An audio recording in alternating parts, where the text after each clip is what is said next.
Hey guys, welcome back to the Unlockable podcast. It is episode 68. Checks notes real quick. 68. I'm joined as always by the Game Girl Advanced SP herself. That's me. We're back on camera. That's a plus. Yeah, we are. Where have we been for 2-3 months, Hannah? Man, it was busy. I moved, so the background is a little different, although you only saw it once. Still in progress, as you can see. Yeah, I moved. It was my birthday. It's my mom's 60th birthday, my cousin's 40th birthday, so I was busy like freaking every weekend. Yeah, just been a lot of life stuff. I started a new job. I don't know if I talked about that last time. Yeah, it's been crazy, but hopefully now, in the new year, after my best friend's wedding this weekend, everything will calm down. We recorded in October, and you had definitely started the job. Job's going well? Yeah, I'd say so. It's not exactly what I want to do, but it's also not bad, if that makes sense. It's not like, I don't know, it is what my degree is kind of, but it's a little more computer science-y, which is not really my thing, like programming and stuff, but it's fine. It is what it is. It's a good experience, so I'm not going to complain about it.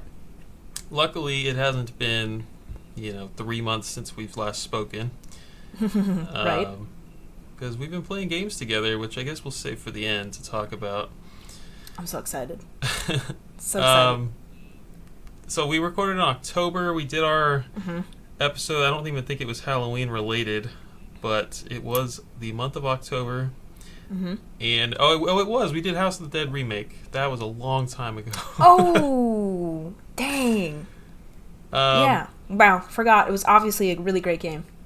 We've never... if this is like your first episode, I hate that we're starting the episode like this, but we'll try to get the shenanigans over with real quick. But yeah, it has been a minute. We never ever miss recordings. It has been a long time since we've missed 1 month, and we've never missed 2 months in a row. So I'll just leave you guys with an apology. Sorry about that. We are humans, and we're not getting paid for this podcast. So right? we hope to be consistent always, but things happen. And Merry Christmas, Happy Thanksgiving, Happy New Year. Welcome to 2026. Wow. Happy Halloween. Might as well. We have a very good episode in store for you today. I took some really good notes that I'm proud of, and I'm really happy and excited to talk about intelligent systems. But is there anything else that you have weighing on your chest, Hannah? Anything else you'd like to talk about here? My Fallout shirt. I got this. My friend got it for me for my birthday. Isn't it cool? Is it like engraved? It looks nice. Yeah, it is. And then it's even got, I don't know if you can see, but it's got like the Vault 33 like little Pip-Boy kind of engraving on that too. Oh, that's it. That's all I wanted to say. Just so you can point it out. Thank you. Have you seen season 2 yet? I am absolutely caught up, and I'm loving it. It's so good. So good. I didn't see the second season yet. Great show, though. Yeah, I mean, it's not all out yet. I think there's 2 more episodes, and I think they even just announced today that they're releasing them early, so that's very exciting. Oh, I didn't know it wasn't all out yet. Nope. I have been watching a lot of TV lately. I have been on the TV grind a lot more than the video game grind. Damn. I don't know. What?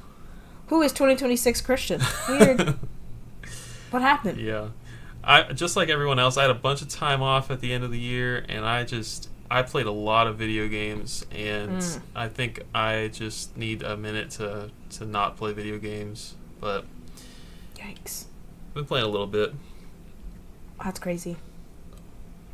Absolutely crazy. What was that? No free ads, but what was that? Diet knockoff. We have HEB Original Cola. Wow. Excellent. Beautiful. Okay, any housekeeping I'm missing out on? We did start... So this is our first time back on camera. That's exciting. We are doing Google Forms now for write-ins, in case you missed that over the last few months, last few episodes. So we do have a few write-ins. I appreciate everybody writing in. We'll talk about those at the end. Yeah. I think we can get into it. I think so. I think we did pretty good. First time back in 2 months. Whew. I think we're good. I don't remember how we chose this topic, but we were thinking that it's been a minute since we've done a research-based episode, you know, and we figured we came up with this like early January and decided that we would definitely have time to knock it out and make it a good episode. And so we're going to talk about the history of intelligent systems. We're not going to go through every single game.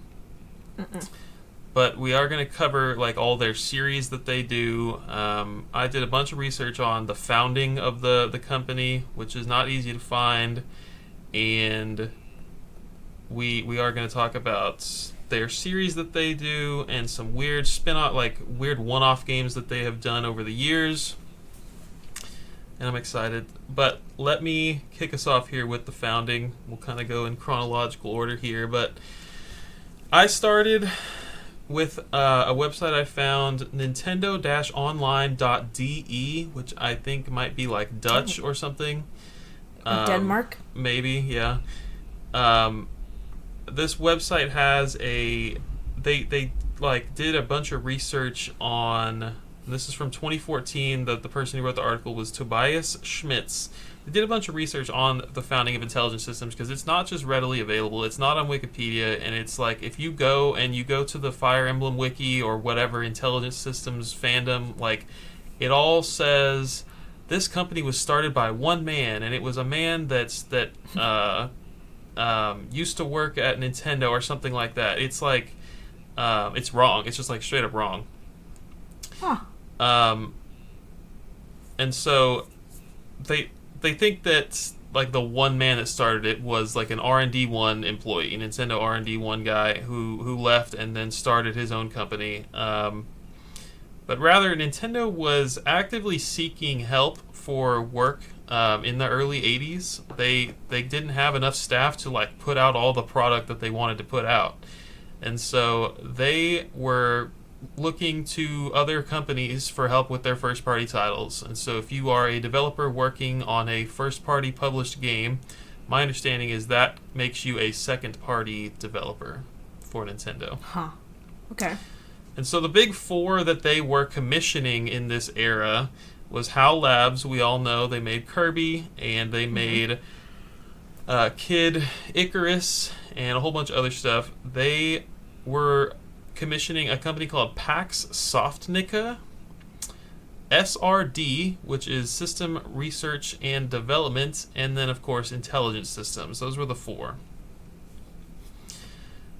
Majority of Nintendo-published NES, Super Nintendo, and Game Boy games were programmed by at least one of these companies, which is very interesting. Dang. That's why when you're on Wikipedia and like when we're doing these 68 episodes, we always see like it was developed by Nintendo and so-and-so. They're always like kind of commissioning other companies to do a lot of this work. The two companies that worked... So Nintendo and Intelligent Systems started to get real close in like the mid-'80s. And because HAL and Intelligent Systems were located inside of the Nintendo building at the early days... oh, dang. Because of that, people thought that they were subsidiaries of Nintendo, and obviously they were not. And they still aren't, actually, if you were curious. They are curious. Independent from Nintendo, and I think that makes them second party. So Intelligent Systems was founded officially in 1986 with 13 employees. But they were commissioned by Nintendo as early as 1984, and this is where the Wikipedias and stuff get it all wrong. There was a company called Iwasaki Gaiken, which I believe translates to Iwasaki Engineering.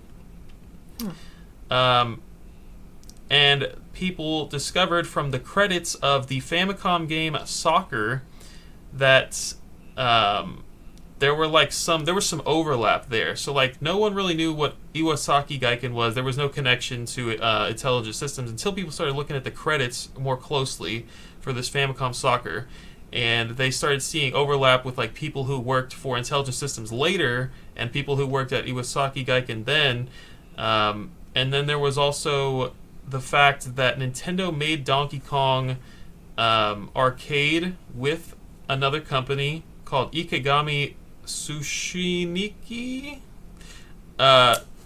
They made Donkey Kong Arcade 1981 with that company, and they ended that partnership after it was like a legal battle.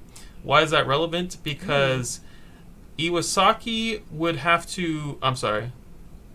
Yes, Iwasaki would have to reverse engineer Donkey Kong to make Donkey Kong Jr. because Nintendo totally lost the source code when that partnership fell through. Ooh. Which is crazy. It's Donkey Kong. It's literally the game, and they don't have the source code apparently. Or they didn't back then, at least. So, putting this stuff together, people started to realize that the people that were working for Iwasaki Gaiken would probably, highly likely, go on to start Intelligent Systems. They just weren't calling themselves Intelligent Systems back in 1984. So really, these two companies have kind of been working together for about 40 years now. And, yeah. That all being said, Iwasaki Gaiken existed until 1997. So, I wrote 1987. I think it's 1987. So, Intelligent Systems started officially in 1986. Iwasaki Gaiken would exist until 1987 as a company, still producing things. And then that company would... What did I write here? The details are a little fuzzy, but it's likely that some employees of Iwasaki formed their own separate company, Intelligent Systems, and began working with Nintendo under that name. And then by 1987, Iwasaki no longer existed. Dang. So it's just like a weird transition that's got like hardly any, I don't know, trail. Weird. Yes, there's no trail. That is a good way to word it. And I feel like Nintendo's always like this with their history, you know, and even if like you go to the Intelligent Systems website, they have like a history section. I don't think they call out Iwasaki Gaiken, but they do call out soccer on Famicom, so there's even more overlap there. Huh. Sneaky. Yeah. So I thought that was all very interesting. The company is based out of Kyoto, Japan. In 2007, they were still stationed in the Kyoto Research Center alongside Nintendo's SP&D, which is Software Planning and Development Team. And by 2013, they had moved to their own building, which was conveniently right next to Nintendo's new building. Wink, wink. I have some employee totals over the years. So, ooh. As of 2007, they had 115 employees. 2010, 130. Dang. 2020, 169. And as of last year, 208 employees. So things are looking good. Dang. Man. Good for them. It's also worth mentioning that in 1987, Intelligent Systems and Nintendo founded a subsidiary called TechCo Ltd. I don't know how two companies can form a subsidiary. I don't know how that works legally. No clue, dude. I don't know. Do they like take some of their own employees and they're like, okay, this is going to be like equal parts. We have 6 employees, you have 6 employees. Subsidiary, or it's like they hire new people and then together. You know what I'm saying? I do, and I don't know the details. Either of those could be the possibility, but it gets really interesting here in a second because in 1997, TechCo would merge with Intelligent Systems. Okay, so you have this subsidiary from two companies, and then they take that one and they just combine it with one of the companies that already existed.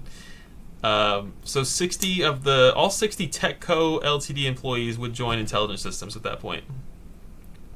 Okay, so who owns it? Is it still a subsidiary? I don't think it exists anymore. It was consumed by Intelligent Systems. Okay, gotcha.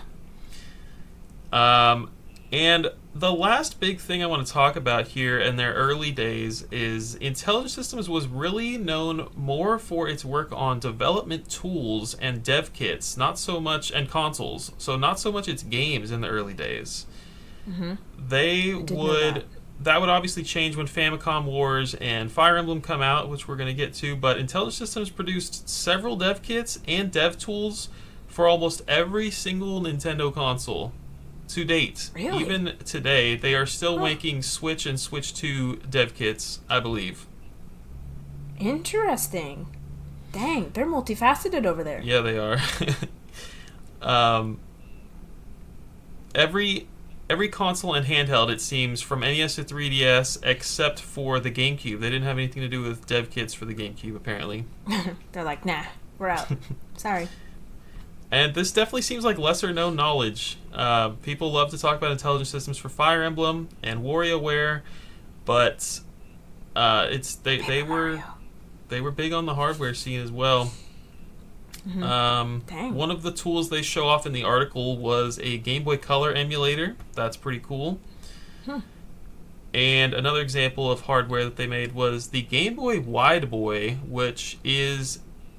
It was never actually sold to the public. It was given to developers to work on Game Boy games because it lets you put the Game Boy on the TV. Oh. Isn't that cool? Oh. Yeah. Why is it called a wide boy? It should be called like a double boy. That's a good question. It's definitely probably not much wider from an aspect ratio standpoint. I don't know. Cool. And that all brings us into soccer on the Famicom, Right. which may or may not be their first game. I'll talk about that later. Ooh. But Cliffhanger. quite possibly their first game. Aside from the history already mentioned, it is just soccer. It is an early NES black box game that came out in 1985.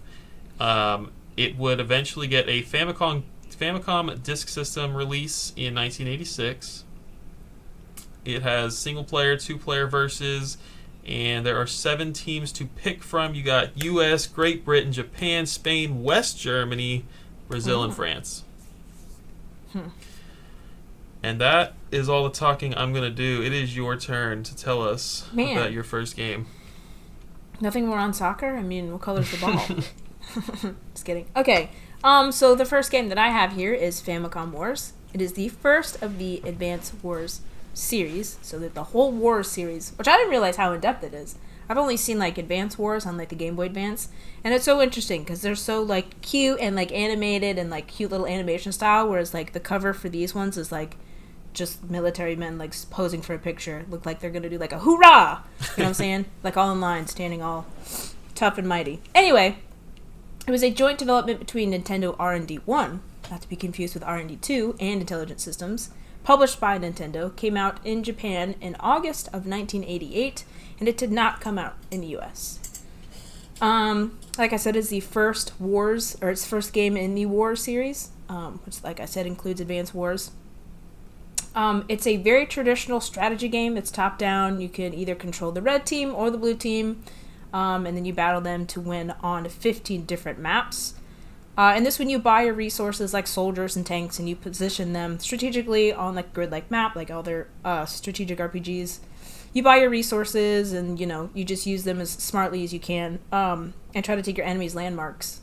I did see, though, in some of the videos that I watched, that it's actually really challenging, especially if you're not like used to that kind of gameplay. And despite the fact that it's about war, it looks really good, it looks really pretty, and the music is like super happy. So it's like you're not murdering people. It's just super fun. I bet the manual is like this thick, I bet it's a tough one, and there's a lot of reading involved. Yeah, like strategy RPGs like that. It's very technical, it's very obviously strategic, but you have to be like kind of smart to play it, and I just can't imagine kids doing very well with that kind of thing. But I guess maybe it wasn't marketed for kids, I don't know. But fun fact, the maps from both the Famicom Wars and the Super Famicom Wars were later included in Advance Wars and its sequels. So you can play it in other, more modern games. Well, that's neat. Cool, huh?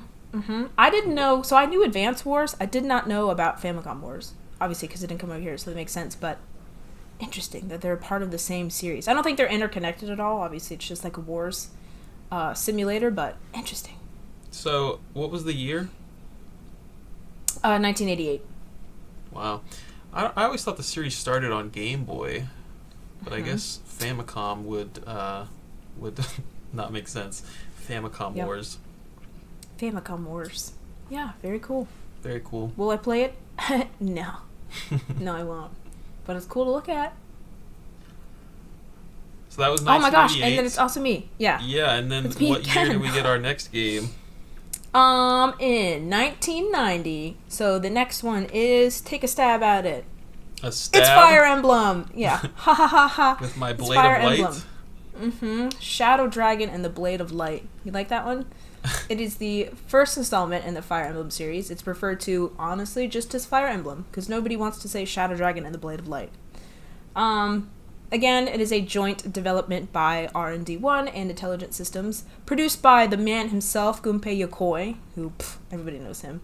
He needs no introduction. Released on the Famicom in 1990, like I said, in Japan, only made it to the US in December of 2020 for the series' 30th anniversary. And if I recall correctly, I don't think you can get it anymore. It was like a weird limited time eShop thing. Yeah, and I think they went through from what I remember, they went through all the effort of like translating this game for the first time. It was a Japanese exclusive, and they did the nice physical, no, it wasn't even a physical release. They gave you a replica NES cartridge and a digital download code, and that's it. That was your only opportunity. So strange. But, I mean, it was kind of a cool cartridge. I don't remember if you remember what it looks like. I think it's I think it's clear. Yeah, I think so. Super pretty. Anyway, this was cool. I didn't know this. The series took inspiration from a game called First Queen by Cure Software. I'm sure people over here call it Cure Software. It came out on the PC in 88. Came out on the PC 88. It's a first-person view RPG. The First Queen series was actually very prolific back in the day. It actually looks really cool. It includes strategy and action elements, so it's not just straight RPG. The most recognized in this series, I don't know if you've ever heard of it, is called First Queen Ornic Senki for the Super Famicom in Japan. I have never heard of this series. So we know Fire Emblem, but really don't need to talk about it too much. But it's a tactical RPG where the player takes on the role of Marth in this one, who you probably know from Smash. Like other Fire Emblem games, it's grid-based, gameplay and story are super linear. And I didn't know this, but there's actually 52 characters that you can recruit over the course of the whole game, which seems mind-boggling at the time. That's pretty mind-boggling for the time. Mm-hmm. And they all have their own classes, their own weapons, and their own abilities, so it's like so much like infinitely replayability, which is crazy. The idea for the game came after completion of Famicom Wars. The team wanted to get away from these simulation games and move more into RPGs, which they did. And it was first pitched to Nintendo. When it was first pitched to Nintendo, it was called Battle Fantasy Fire Emblem, which is just such a long name. But I'm glad they shortened it to Fire Emblem. Sounds way cooler. Yeah, I'm glad they shortened it to Fire Emblem and the Shadow Dragon and the Blade of Light and the freaking... It could have been called Battle Fantasy Fire Emblem on the Shadow Dragon and the Blade of Light. So really we got lucky. But yeah, super cool. I actually caved and I bought this game. I think it was super cheap. It was like $10 or like $9 or something like that. Yeah. And I was like, well, yeah, if it's a limited edition, yeah. I can't not buy it. I'm sure they got a lot of money off of No. that mindset alone. people like me. I caved and I bought it, but it was cheap, and now I have it. Well, supposedly forever, but have I played it? No. No, I haven't. So those are two of the huge series right there. We have we have Famicom Wars, we have Fire Emblem, and then quite possibly their most prolific series, Panel de Pon, boys. Woohoo! Oh, love it.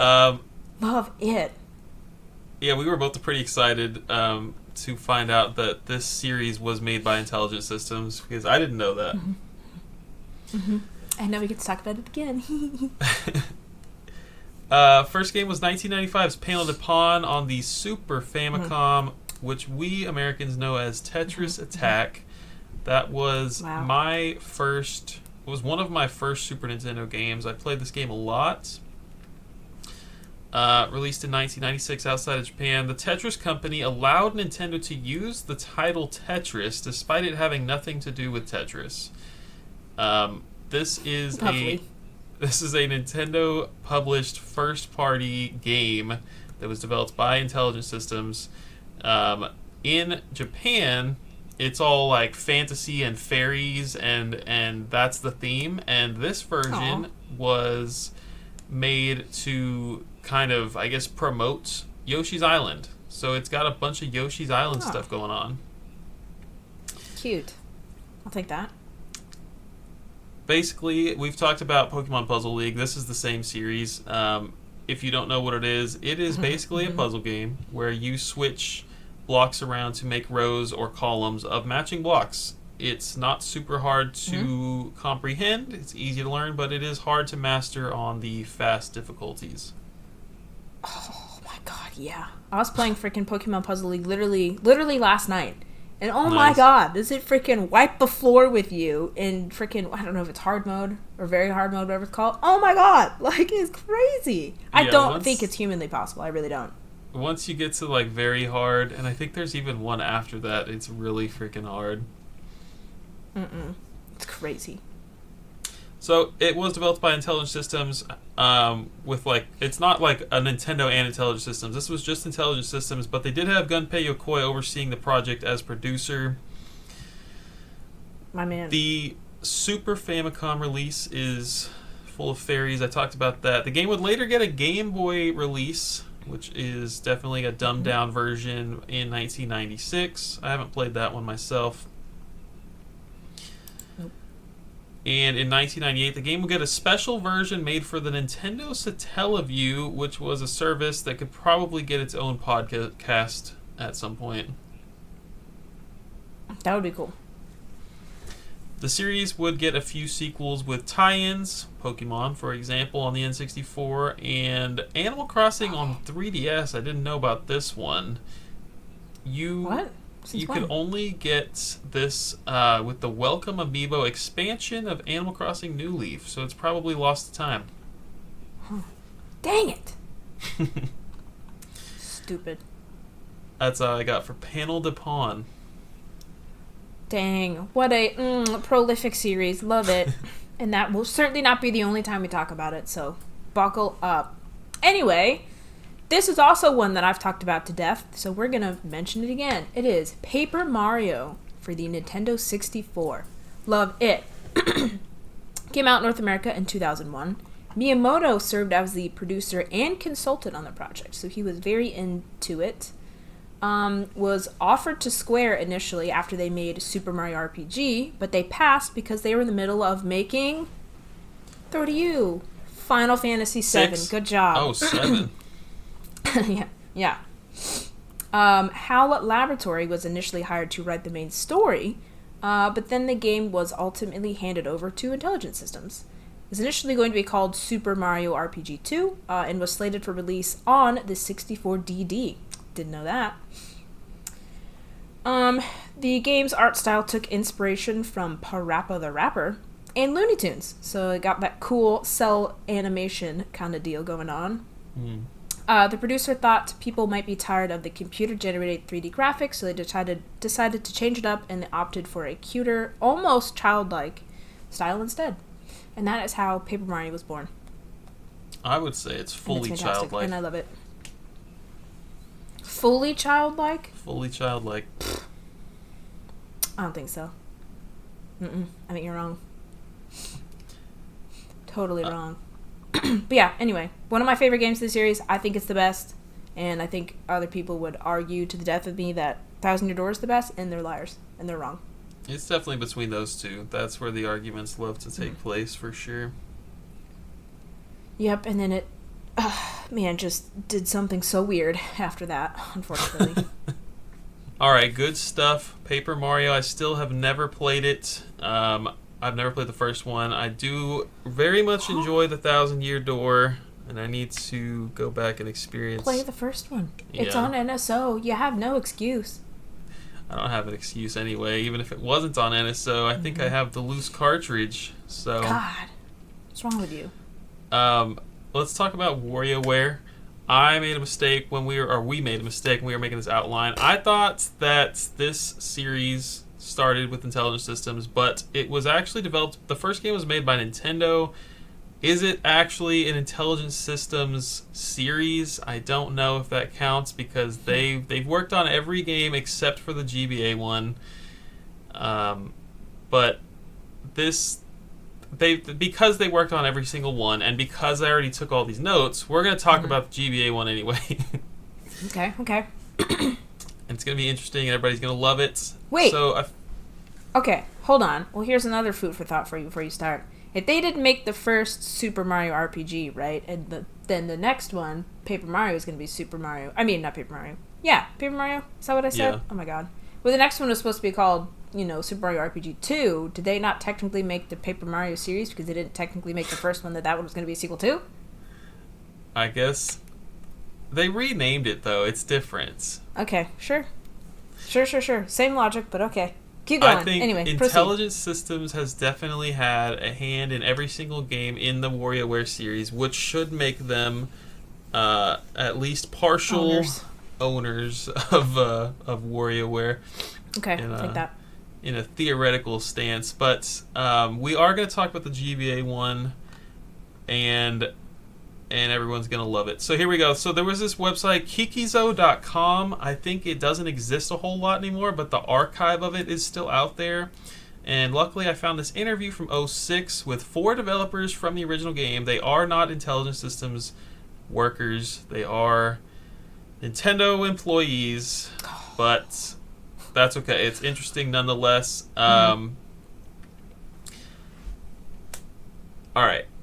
So it seems like Intelligent Systems is more of like on the technical backbone of the WarioWare series, a lot less on the creative part of it, which also makes me think that like this isn't really an Intelligent Systems series. But they did get to be creative with the WarioWare Gold on 3DS, so they did do a lot more than just like programming and testing on that one.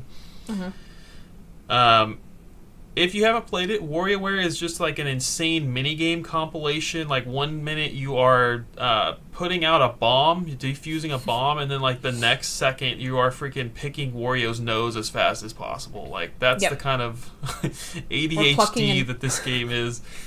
Plucking an armpit hair or doing something weird. The team that was working on Mario Artist for the 64 disc drive would actually go to they on the side would be making WarioWare, and the inspiration came from a minigame inside of the Mario Artist game where it's just a rapid there's like this little side game you can play, and it's just mini games in rapid succession, which if you've played WarioWare, that's exactly what it is. And so that's where the idea came from. They were working on it in secret, meaning that they were kind of just like doing it on the side, didn't tell their manager about it, and were getting paid to like work on this game, I guess. They said they chose Wario because he is always doing stupid things and is really idiotic. Yeah, I mean, they nailed it. It started out as, this is very cool. It started out as sticky notes posted onto a table, and the team would all work together to come up with the games and choose which ones they thought were best. And eventually everyone in the company would find out about this, and people that weren't even working on the game would start to put their own sticky notes on the table, and just be like, hey, this is a good idea, you should put this in the game.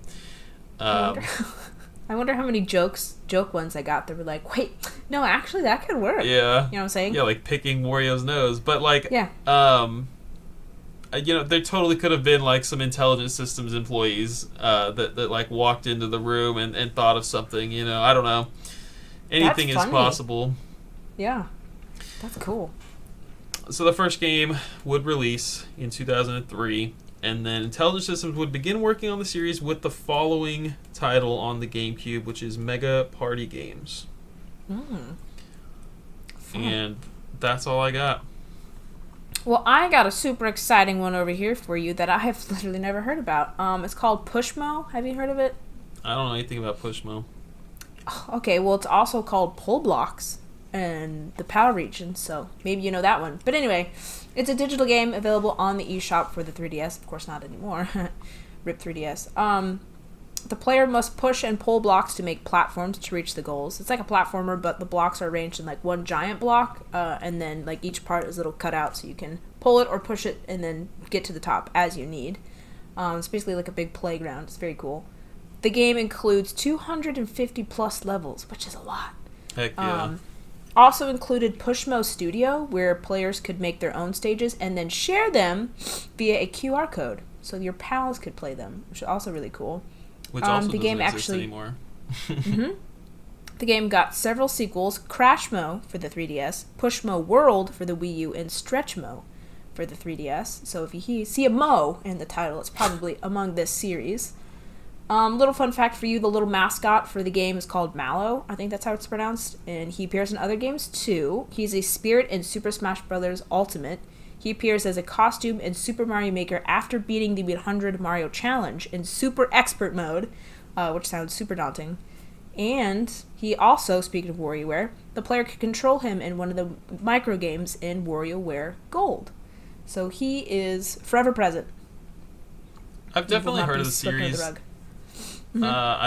I don't know anything about it, and I guess I can't ever experience it now. Yeah, I don't think they ever got any physical, so I think they're all digital, so wah. Goodbye. They should make, it would be cool, it's like a Pushmo compilation game. I think that would be kind of cool, because they have 4 games. But, Mallow was a big character in Super Mario RPG. But he actually kind of looks like that, now that you say that. He's a round dude, I think, with a big nose, if I remember correctly, like a really big round nose. That's what he kind of looks like? Or no, he's a cloud in Super Mario RPG? Okay. Well, I don't know. Maybe there's some inspiration there. Who knows? Could be. Interesting.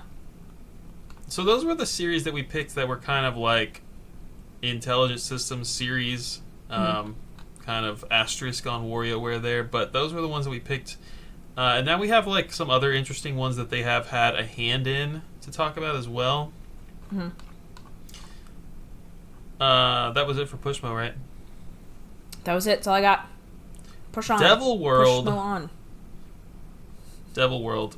We're taking it back now. 1984, this game released in Japan on the Famicom. Dang. It would come out way later in Europe in 1987. Wow. And it never came to North America because of religious icons in the game. So them devils. Them demons. Nintendo was big in the 80s on, I'm sure everybody has heard, but they were big on, like, everyone who published a game for the NES had to obey strict guidelines. And, everyone has heard that back then, NES games would go through Nintendo. Even if it wasn't published by Nintendo, everything had to be approved by Nintendo before it could get published and released on the console, and that was just one of the guidelines. And even though this was a Nintendo-published game, it still did not make the cut for America. Interesting. This was one of the first games that Intelligent Systems worked on with Nintendo back when they were still Iwasaki, so it could have predated Soccer, but the timeline information is super scarce. I mean, it definitely predates the release of Soccer, but I don't know if it predates the development starting on Soccer. You know what I mean? Gotcha. Yeah. So who knows? Devil World or Soccer could be the first Intelligent Systems and Nintendo collab there, but interesting. Hiroyuki Yukami and Mikio Kakiuchi from Iwasaki provided the major programming for the game. Shigeru Miyamoto directed the game, and it would be his first console-exclusive title after spending years working on arcade titles. Wow. That's neato. This is basically a Pac-Man clone with the addition of like Satan, standing at the top of the screen. And dang it, Satan. I know you're not a big Super Smash Bros. Player, but there is a assist trophy of the devil that you may recognize. Oh. He's annoying because he shifts the screen in Smash Brothers. Oh. And that's exactly what he does in this game. So it's kind of it's cool to make that connection. Obviously that's what the assist trophies are designed to do. There's supposed to be these cool callbacks to their original games, but I've never played Devil World, and it's made that connection. Cool. the last thing to add is it did finally release in America on the Nintendo Switch Online, so you can go play that as of Halloween 2023. I did not know that. Dang, we gotta add that to the list. Yeah. Yeah, I don't know anything. It looks like a fun little Pac-Man clone. I'd play it. I'd try it out. You're up. All right. My turn. I got Yakuman. Ever heard of that one? Probably not. This was developed by Intelligent Systems alone. Sounds like Yu-Gi-Oh! And Pokemon.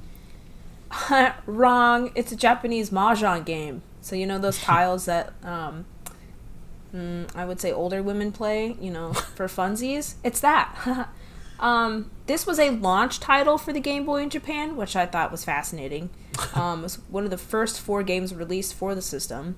And it's the first game to utilize the Game Link cable for multiplayer functionality. That's cool. Mahjong with your pals. A little background here for you. Nintendo released Computer Mahjong Yakuman, which was a handheld electronic mahjong game in 1983. Then the assistant director of R&D1, the team behind the Game Boy, worked on this device. So they were like, oh my god, what a bright idea. But anyway, the device allowed 2 machines to connect via cable for competitive play. Of course, mahjong with your pals. But then he advocated, the assistant director, and he saw the potential in such a technology with other Nintendo systems, so he pushed for the Game Link cable technology. So he alone, essentially, is the reason why we have link cables. Isn't that neato? So mahjong? Without mahjong, we might not have had a link cable. How cool is that? You mean without Yakuman? That's right. That's where it really originated. Yeah, that's very cool. Cool, huh? So yeah, I thought, it's not the most exciting game, mahjong, but just the kind of impact on our history here is pretty cool. So I think that game is worth owning and putting on the shelf for that reason alone. Really? Keep that in mind. Yeah, because I won't be importing it. If there are still tariffs in this country, I will not be purchasing any Japanese games right now. But eventually, that would be a cool one to have. Eventually, we'll get there. So, let's see. I got another one for you if you want me to go next. Absolutely. So, that game came out in 89. I don't know why I didn't write that down, but it came out in 89. The next one we have here is The Frog for Whom the Bell Tolls, which, wow, what a title. Developed by R&D1 and Intelligent Systems. An action RPG game for the Game Boy, only in Japan, unfortunately. The title is a play on Ernest Hemingway's For Whom the Bell Tolls. Tolls for the Frog. The game was created by the team behind Metroid, fun fact, so that's kind of neato. Yeah. And the engine used in this game was an early version of the one that would be used for Link's Awakening. Let's see. There is an unofficial English patch if you're interested in it. It was released in 2011, so I imagine there might be a newer one out there. Maybe a little more updated one, but seems like a really cool, cute little title. Gameplay is split into 2 ways. There's bird's eye scrolling, which I have never heard of in a game, or at least not to it referred to that, but it's top down, which is used throughout most of the game. You navigate just by, moving the D-pad left, right, up, and down. And you can battle enemies by bumping into them, but also, battle is also automatic, so without player involvement. If the player is stronger than the enemy in which you encounter, the enemy is defeated instantly. But you can press a button, or any button, I guess, during battle and make the decision to use an item or run away. So not super exciting combat, if you ask me. I don't know, but there's also some 2D platforming, so if that's your jam. And like dungeons and whatnot. So well, what if the player is not stronger than the enemy? Oh, you just die. I don't know. Wow. Yeah. Yeah, that's not fun at all. I don't know about that one, but it looks cute. I don't know if the title's like really cute or the cover's really cute. Yeah. So who knows? Maybe it's actually great. Yeah, I've heard it. It's kind of like a Zelda-like, I guess. It's kind of that same perspective as like Link's Awakening, and I don't know, some 2D platforming in there. That's interesting. Yep. That's a lot more interesting than these next 2. We have Battle Clash for the Super Nintendo. Released in North America 1992, 1993 everywhere else. It's a light gun game, so you had that big old bazooka of a freaking super scope on the Super Nintendo. Nice. and they needed some games for that thing. So who better to call than Intelligent Systems? They would create a team called Team Battle Clash. What a name. And Nice. it was a group founded under Intelligent Systems, but it was made up of some of their staff plus some of R&D1 staff at Nintendo, because they had previously worked on Duck Hunt and Hogan's Alley, so they knew how to make a light gun game or two. And Gunpei Yokoi once again was the producer. He seems to get the fun stuff, like he gets the peripheral stuff. He got, guy made the freaking Game Boy, the guy made, I think, the Virtual Boy. He gets the fun stuff for sure. Yeah, man, he's got it made. What a guy. The team was made to develop games for the SNES Super Scope, which was the NES. Yes, we talked about that. It would be followed up by, drum roll, we got Metal Combat Falcon's Revenge. Whoa. Not much to add to this one. These games are basically like... These games are basically like, it's not like Duck Hunt where it's just like a single screen, you're shooting some ducks, and then that's it. It's like you have a wide arena, and you're kind of like fighting boss fights. You're just, the whole game is boss fights over and over. You've got your own health bar, and you've got the enemy's health bar, and it's these big mechs, and you're trying to shoot the enemy and shoot their bullets, kind of like if you're at an arcade nowadays where you're like getting something thrown at you, you want to shoot it so it doesn't hit your screen, so to speak. It's like that, and it doesn't seem super hard. I don't know, it might be. I guess you can't really judge a long play where they're like definitely using a mouse on an emulator, but it doesn't look super hard or fun for that matter. Oh. I mean, it might have been groundbreaking in 1993, right? Like, to play a light gun game at your house might have been a big deal, but doesn't look super fun in 2026. Wah, wah. Definitely reminds me of like playing a shmup, though. It feels like the first-person perspective of like what you would see if you were in the cockpit of a shmup. Cool. It's pretty interesting. And then I mentioned the Virtual Boy. Intelligent Systems would work on the launch title Galactic Pinball for the Virtual Boy in 1995. Dang. Once again, Gunpei Yokoi oversaw the project. Published by Nintendo, developed by Intelligent Systems, and it's a three-dimensional pinball game that takes place in the Milky Way galaxy, really living up to the galactic part of that title. Cool. And the funnest fact I can give you for this is that you can control Samus's ship in one of the pinball tables. Cool. That is cool. What else? It will be playable on the NSO service this year. Yay! For those who have a Virtual Boy, right? I don't think can you play with a normal controller? It's unclear right now if you're gonna be able to just like play it without the attachment. But I spent the full $100 or whatever to get the Virtual Boy because I did not. I'm a freak. Yeah, I might spend $30 for some cardboard. Yeah, that's yeah, you could probably... They're going to have, like, redeem 1,000 My Nintendo points to print your own or some crap, right? I would do it. I would do it. No, I'm excited, though. I mean, the reason I spent that money is because I'm a freak, but I think it's also a cool collectible. It'll make a good display piece, and yeah. I genuinely am excited to experience the Virtual Boy games for the first time. That is pretty cool. I can't wait to experience it when I come visit you in Texas. Heck yeah. All right. Go home with a headache. Yeah, I get motion sick real easy, so I imagine it's not going to be super fun, which is another reason why I didn't buy it, because I don't think I'd ever actually play it. So, that's super fun. Let's see, I have Trade and Battle Card Hero.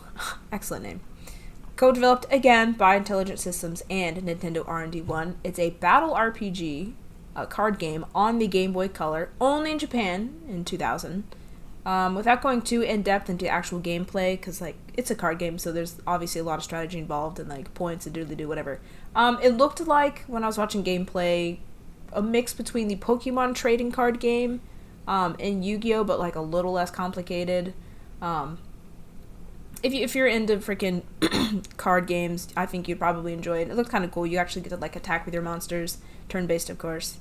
The creator was inspired by the success of the Game Boy Pocket and Pokemon, and also around the same time, coincidentally, Magic the Gathering was becoming popular, like in his office. So he decided to use those elements and make a card game. It did fairly well, I would say. I mean, there's tons of sequels, but there's another game that came out. A sequel came out in Japan, of course, on the DS in 2007. So it's decently popular over there. But not here? It didn't come out here? I believe one did come out here. I don't know if it was this one or if it was another game. I don't know, but I think one did come out here because I remember seeing... I know I have seen the game on the shelf. I just don't know for what system. Yeah. I don't know about you. I see a trading card video game, and I'm always kind of interested. I always think it's going to be my cup of tea, and I don't know if it actually is. Like, there's that Pokemon TCG game on the Game Boy. I don't think I would really enjoy it that much. But then, like, there's the Yu-Gi-Oh! Video games, and those are always a blast. Those are great. I think it's hit or miss for me. Yeah, I played the Pokemon trading card game, the mobile game on iPhone for like a long time, but it's like the same thing over and over and over and over again, and there weren't enough cards out at the time for it to be like something super different. I think I prefer Yu-Gi-Oh! Over everything else, just because, I don't know, I think it's more in depth, and I've played Magic before, and it is god-awful. Sorry for people fans of that. It's just bad. But yeah, anyway, it looks interesting enough. I mean, whatever. So, yeah. The next one I have is freaking fantastic. I had no idea it existed. It's the Nintendo Puzzle Collection. Did you know that? Did you know it was a thing? Is this 3DS? What is this? This is GameCube. Oh, I do know what this is. Go ahead. See? Had no clue. Only released in Japan, so obviously it's probably why I don't know it. Released in 2003. It's a collection of 3 Nintendo puzzle games. Published Nintendo games that came out on older systems. They are Yoshi's Cookie from 92, Panel to Pawn from 95, and Dr. Mario 64 from 2001. Features updated graphics and music, along with 4-person multiplayer, which is pretty sick. Also supports the Game Boy Advance link cable, where the player can download one of the games onto their GBA. How freaking cool is that? That's awesome. Super cool. It was originally called Masterpiece Puzzle Collection, which is another great name. Was announced at E3 2003 and was slated for release in North America and Europe, but actually never came over here for whatever reason. Probably because the GameCube didn't sell very well. But I can't imagine it would have been very hard to translate. They're just puzzle games.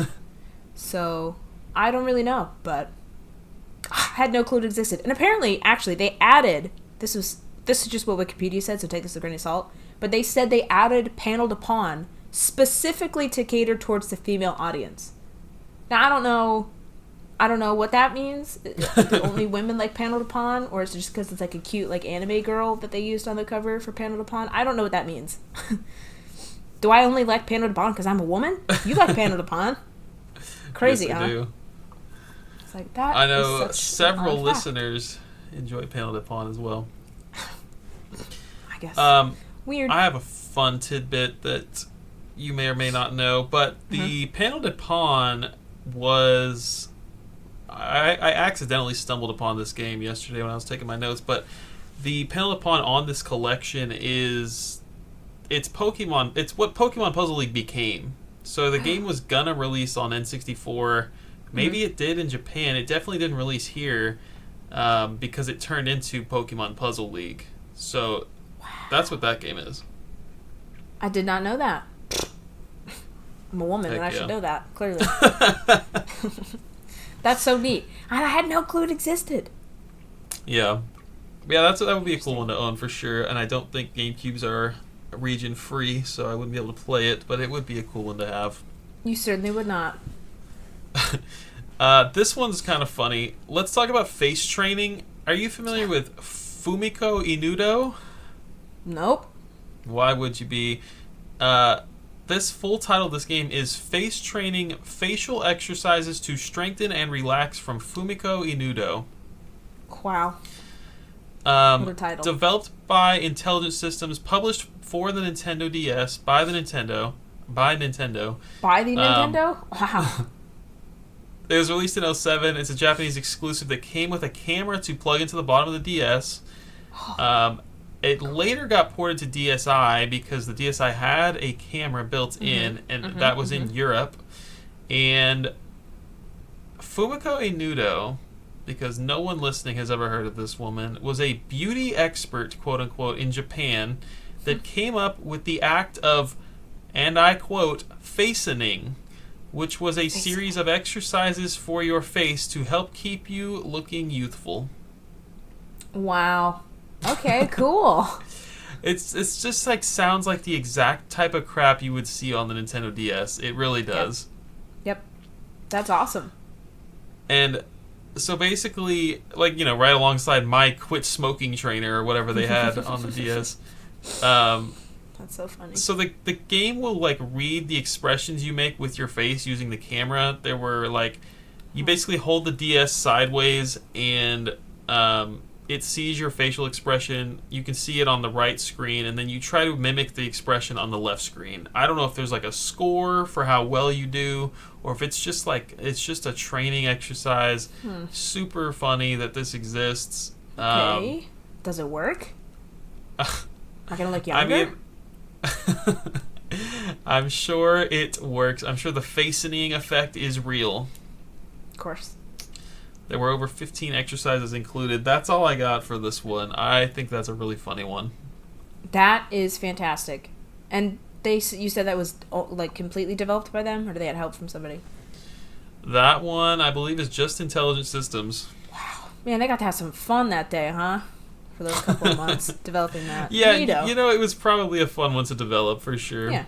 They needed a break from all this serious stuff. Like, yeah, why not? We're going to get some money from this beauty woman, or whatever, the face-inning woman. Cool. Needed a break from the Shadow Dragon and the Blade of Light. Yeah, exactly. Such serious dark stuff, and devils and demons and stuff. So, interesting. Anyway, the next one I also did know about. Shocker. Dragon Quest Wars. Turn-based strategy game by Intelligent System in Tose, or Tose if you want to say Tose. Published by Square for the DSiWare service on the DSi. Who would have thought? Oh, interesting. Came out in 2009. It allowed up to 4 players to battle each other with their 4 monsters. The player gives commands and moves their units by using the stylus on the touchscreen, so we love that, and placing them on the battle grid as in typical strategy game combat. The game was made as part of a collaboration between Nintendo and Square at the time for Intelligent Systems to design 6 games specifically for Square for the DSiWare service. Now, I don't know how accurate this is because I tried to look it up what other games were made by Intelligent Systems, published by Square, and they don't exist. So I don't know if this was that they saw the DSi like not as successful as the DS, and so they're like, well, we're not going to pour all this money into this, or if like things just fell through, or like what happened. But apparently there's supposed to be 5 more games in this deal, and there just was not. Specifically, DSiWare stuff probably sold like garbage, you know? Yeah. So I imagine they saw sales of this one, which I didn't see, and they're like, nah, it's not worth it. We'll do something else. So man, what could have been? But yeah, weird. That's a cool one. I assume it was like basically Advance Wars cross Dragon Quest. Yeah, I mean, kind of, pretty much. That's pretty cool. I agree. Not so cool was a WiiWare game called Eco Shooter Plant 350. What a crazy name. Yeah, so like I don't know what mean? you think exactly. I don't know what you think of when you hear Eco Shooter Plant 350. I'm thinking like, okay, it's going to be some kind of like eco-friendly game, and there's going to be plants and saving the earth, and maybe I didn't care to look too much into it, but the guy you play as works at a recycling plant called Plant 350. There are these aliens that are on Earth to eliminate humans, and they utilize all the metal cans and oil drums as shields, I guess. Huh. And that's as close to like Earth. It's not even like a recycling game. I don't know why. I don't know, dude. It's weird. I mean, I didn't think plant, I guess, makes sense, like a power plant or like any of those kind of like manufacturing plants, but like not at all what I was thinking. So it came out in 2009. it was developed by Intelligence Systems, published by Nintendo. Kensuke Tanabe oversaw the project. He is the producer of Metroid Prime. Don't know why they had him on this at all, but whatever. Yes. Just something else for his resume. It's a light gun shooter. You shoot down the robots, and that's it. Each level has a boss, and you'll never be able to play this game again because of the WiiWare not existing anymore. Dang, what a freaking blow, man. God, that sucks. I'm gonna play Eco Shooter Plant 350. Dang What it. the heck is Daigasso? Daigasso! Exclamation point. Band Brothers P. So, this one is a music video game from Nintendo in collaboration with Intelligent Systems. It's listed on Wikipedia as being a collab specifically with Nintendo SDD, which stands for System Development Division. I don't know how separate these divisions are. You know what I'm saying? Yeah. Do they really need all these titles? Is it like 2 people? Yeah, man, I'm SDD. What are you? Oh, I'm R&D 1. Oh, okay, cool. Interesting. But anyway, the Wikipedia page takes you to the first game in the series, which is just called Daigasso Band Brothers for the DS. So there's like very kind of a little information about it. But this one came out on the 3DS, whereas the other one, the first one, came out on the DS. The draw to the series was being able to create your own Vocaloid, which I had no clue what that is, so I looked it up. It's a singing voice synthesis program. The player can record their own voice with a 3DS microphone and add their own melodies and lyrics. Vocaloid is a software developed by Yamaha, which cool. Wow. It is known for creating virtual anime-style singers like Hatsune Miku, which that's super cool. I didn't know that. If you know what I'm talking about, she's the blue-haired anime character that's like freaking everywhere. She's like taking over everything. She's just there. So I guess the draw to this game, or this series specifically, was to make yourself the next Hatsune Miku, essentially. Which is weird, though, because that was, like, the first game, but then, like, the 3DS game kind of takes some of those features out, so it uses a different Vocaloid version, and so this one you cannot add your own lyrics, and you cannot change up things. So I guess the point of this game is to become the producer, which I think is the P, why it's called The P. Band Brothers P, which would be my assumption. So yeah, you're just gonna be the producer who makes the next Hatsune Miku. Super fun. Anyway, I didn't write this down, and I don't know why, but it stayed open, or the page stayed open until like 2020 or whatever, but I guess obviously when things shut down, and they decided not to work with Yamaha and the Vocaloid system anymore, so it's no longer there. But you could still see it on the Nintendo website, which I thought was interesting. It's still there. Yes, some of this other stuff I was looking at, like, it's crazy what's on Nintendo's website when you're really looking for something. Like, they haven't removed these old pages. And it's like, hey, man, this was shut down, but, there's details about it if you want to look at it. But it's still, like, boom, animated and, like, everything and whatever. It's very interesting, but still there. Like, I found a page for Eco Shooter Plant 350. What? It's funny, man. That's crazy. Yeah, it's still up there. Kind of. I don't know if you can play this one ever. I think it's just gone forever into the ether. Don't know. That's a cool one to learn about. I think that... I think you're right. I think it's gone literally forever. First party published Nintendo game that is never going to see the light of day again. Nope, gone. Very interesting. Mm-hmm. Codename Steam is our next one. It is a 3DS game. Have you ever seen this, like, at the store? Yes, it's everywhere. And then at one point it was like $3 or something, so everyone was buying it. I think I do have it. I wrote that down. I have a sealed copy. I don't know if it was like an eBay thing or maybe it was at Five Below, but could be. It was stupid cheap. Dirt cheap. It was like, yeah, I'll get it for the case, and I don't think I touched it. So mine is still sealed. Because I was taking notes for this, and I was looking at the cover. I was like, I think I've seen that before, and I turn around, and it's like on the shelf. I have it. It's developed by Intelligent Systems, published by Nintendo, came out in 2015, 3DS exclusive. This is a freaking weird game. It is a mixture of third-person shooter and turn-based strategy. Cool. Happy to hear it. And then you find out this game takes Abraham Lincoln, the lion from Wizard of Oz, Tom Sawyer, and Tiger Lily from Peter Pan, throws them all into a T for teen video game. Like, actually? Or just, like, lookalikes? No, these are the characters. What? What? And there's more in there. Like, there's more characters from history and literature and film, and they're just in this game for some freaking reason. I'm, like, stunned. I thought it was, like, a Dig Dug clone this whole time. And I don't... with, like, steampunk things.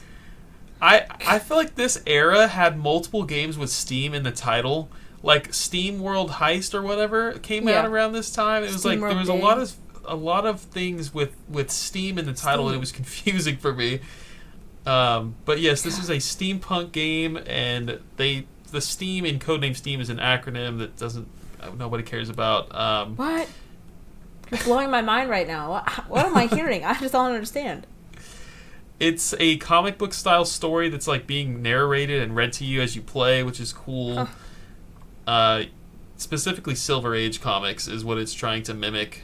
You control your team with various unique weapons, different attack styles to take out alien invaders. I'm not going to tell you about the story because there was a lot of story. I didn't care about it, and you don't care about it. That's like as deep into this insane story as I'm willing to go. What you need to know is Abe Lincoln and the lion from The Wizard of Oz are in this video game. Well, he's not even like a book character. He was a real dude. So he's just matched up with the other ones. It's blowing my mind. It's Abraham Lincoln. President of the United States, Abraham Lincoln? Huh? Yeah, it's like, I think there are other characters in the game that are like from history, like that were real human beings, which is funny. Okay. Got a 69 on Metacritic. It's not a terrible game, I guess. Yeah. That's Codename Steam. Well, it sold millions and millions of copies because it was like $4. It's awesome. Yeah, so if this sounds like it's right up your alley, the Wikipedia was comparing its gameplay style to, I believe, Valkyria Chronicles. Okay, that one I've played. Okay, there we go. Yeah, I think it is a similar, like, because it said a mixture of third-person shooter and turn-based strategy. I have not played Valkyria Chronicles, but yeah. You know, interesting fact. I think it came like on a demo for the Wii U, or it was like a free trial or something weird. And I played it, I believe, on the Wii U. And I think it was actually kind of cool because it used the gamepad. I obviously didn't buy the game, but maybe it's on the Switch. I don't know. I know I've played 4. Because I was like, this might be something I'm into. And then I played it. I was like, this is not something I'm into. I will never touch this again.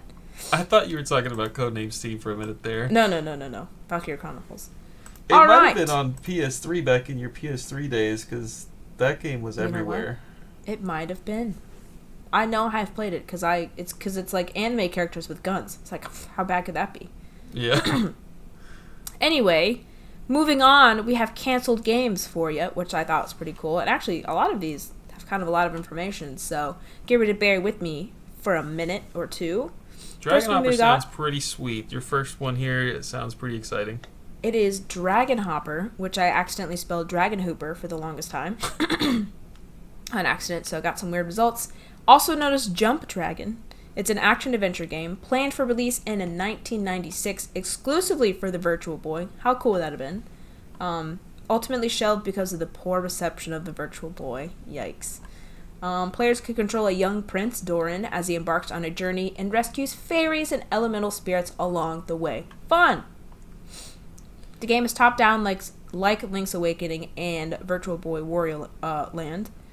There are screenshots of this game. They do exist. And they were showcased at many trade shows and featured in many gaming magazines, such as Space World 1995, referred to as D-Hopper, was planned to hit shelves during the summer of 1996. The game was actually so far along that I got previewed and rated and reviewed by Nintendo Power Magazine, but I was unable to find what it was. Dude, so that's the kind of crap, like, if you're gonna go out and make us spend $100 to buy this Virtual Boy thing, like, I would love to see the light of day. Dragon Hopper. Despite rumors, no confirmed ROM has been found of this game, so it might be because somewhere. It's so locked behind the Nintendo vault, that's why. Well, it's either in the vault or it's in those dusty, crusty offices that they just kind of like and put all the stuff in a box, and it's in some random guy's attic. You know what I'm saying? I wish that was my attic. What? It's not. Anyway, you'll never play it. Next off, we have Fire Emblem 64. Initially in development for the Nintendo 64 and the 64DD, was revealed by Miyamoto in 1997. The game was ultimately canceled due to poor sales of the 64DD. It's a common theme here. And there was actually some structural changes within intelligent systems, which I looked into a little more. Drama. The structural changes being that the creator of Fire Emblem, who was an integral part of the development of this game, left to found an independent game studio. So nearly all the work, and it was crazy. There was lawsuits like flying everywhere, which is actually really interesting. Nintendo sued this guy because he left the company, right? And so he started working on another Fire Emblem game, technically, that was still like in the same series and had like some of the same characters, but of course he can't do that because he doesn't own that. So he was sued into oblivion, kind of. But then Nintendo also lost some of it, so there's a lot of freaking back and forth there, which I think is really interesting.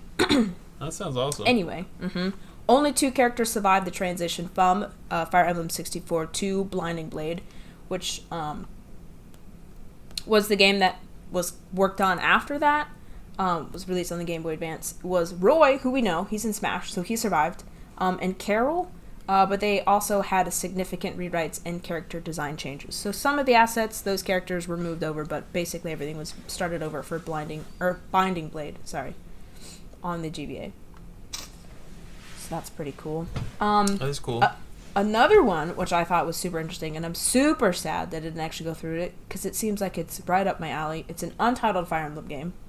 After the release of Radiant Dawn on the Wii, Intelligent Systems began prototyping another Fire Emblem game on the Wii, but this one would be a departure from other games in the series. This was apparently closer to a traditional RPG and a real-time strategy game, so less, I mean, it's still turn-based, of course, but like less grid-like and more kind of open. It was referred to as the elusive Wii title. I don't know if that's an interior thing or like a, I don't know, is that just what people call it now because it's not really a thing?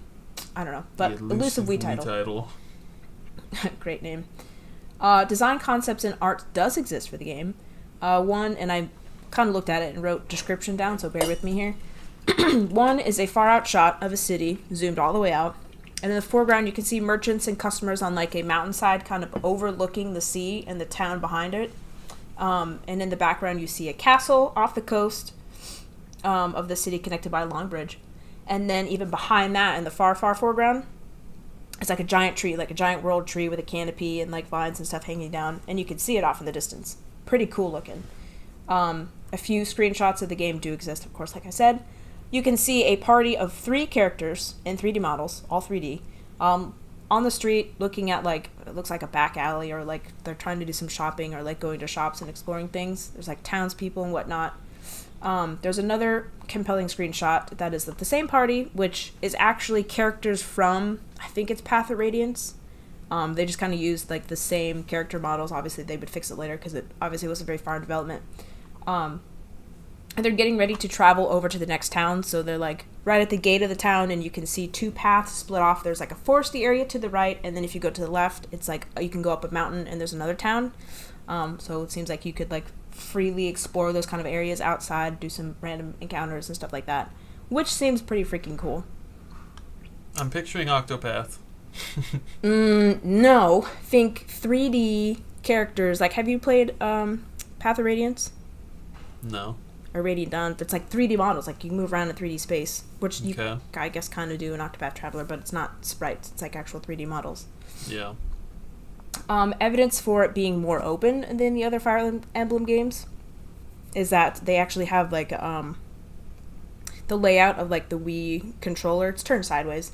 And so it had, like, specific descriptions of where you could do, like, there's battles in and outside of maps. Stuff like that, which I thought was really cool. There's also concept map drawings showing, like, 3 different villages and paths leading to all of them and, like, a river running through and, like, foresty areas. And then there's, like, a path off to the right where it's like, oh, there's a dungeon this way. So it seems like it's pretty open space. Not open world, of course. We're not quite there yet, but it seemed pretty sweet.